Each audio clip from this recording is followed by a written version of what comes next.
Hi, I am Frederic Delarue and I'm here today to talk to you about my second near-death experience that happened 6 years ago. I already had one first near-death experience at the age of 12 in France. From that near-death experience, I met the angels and the beings of light in the tunnel, reaching the light. That was from a car accident with my family, and from that experiences where I received, which was actually one of the most beautiful blessings in disguise of my life, I have received the beautiful gift, God, heaven sent gift of music. From that, I am able since to uh, uh, create, I would say, on the spot, music for an individual, for a couple, and sometimes for an audience that reconnects them with who they truly are. All of my albums, I have like 7 solo albums so far, and a compilation album that was featured with Yanni, Kenny G, and Kitaro, and Vangelis, a benefit album called Cousteau's Dream. And this music really is not my music. I take credit for it because I am the vessel, the physical vessel on this earth. However, I am very conscious that it is not from me. It doesn't come from my head, but from my heart.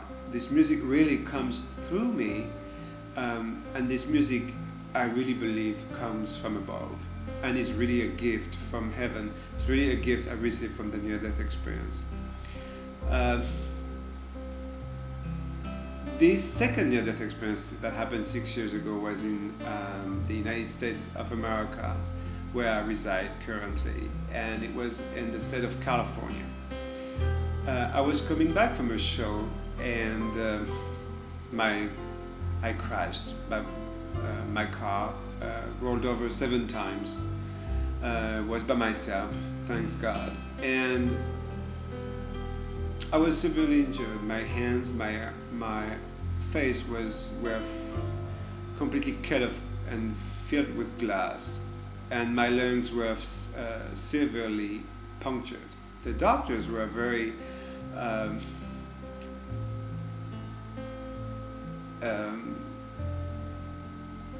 worried about my lungs, and it happens that my lungs really heal very fast, like in a couple of hours.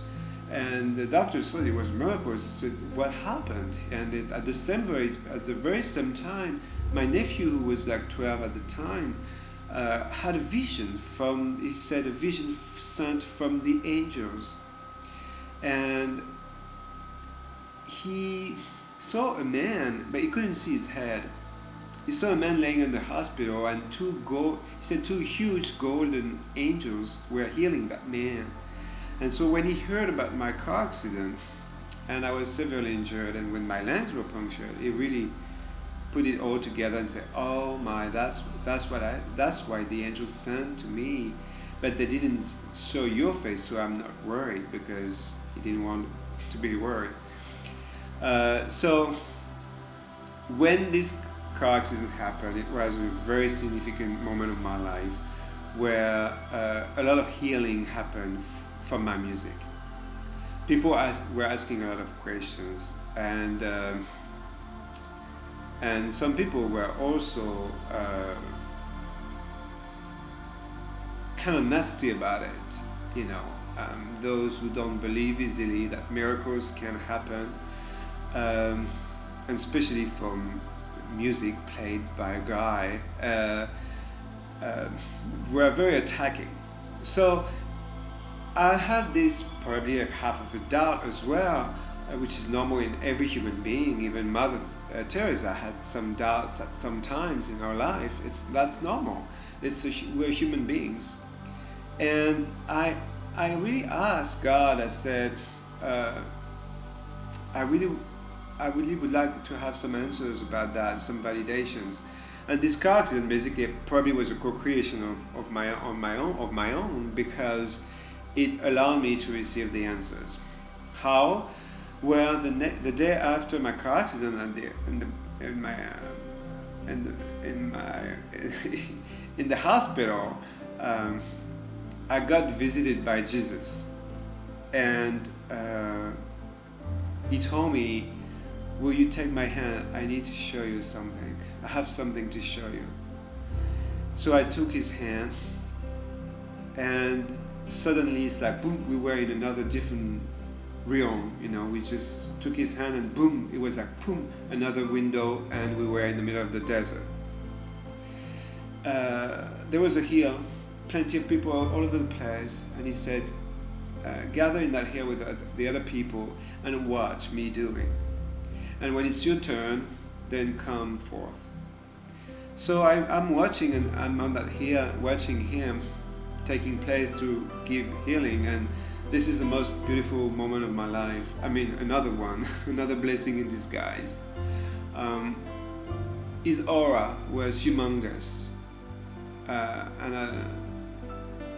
it was incredible. I've never seen that. Some people would say when I play the music on stage that my aura would multiply as long as I play on stage. Sometimes it fills up the entire stage.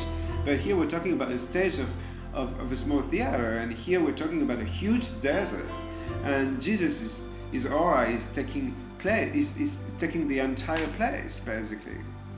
So what happens is, like, when people come through the diameter of his aura, they start to complete surrender. It's like a shock. It's like you surrender, you lose your strength, your force, to allow you to surrender more. And I've never understood in my life as a kid in France, when I would ask the Catholic priest why we had to surrender to the Virgin Mary or to Jesus' statue. And they would get really mad and have, of course, no answer for that, besides saying it's for respect. You have to respect. And I never really resonated with me. I said, well, I don't know. I can't respect Jesus without kneeling. Doesn't have anything to do with that.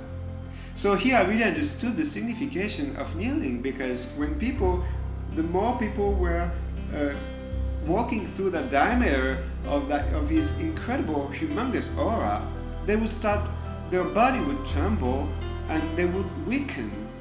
And because as they would weaken, it would come to a time they cannot even stand up, and then they have to kneel. They would just kneel.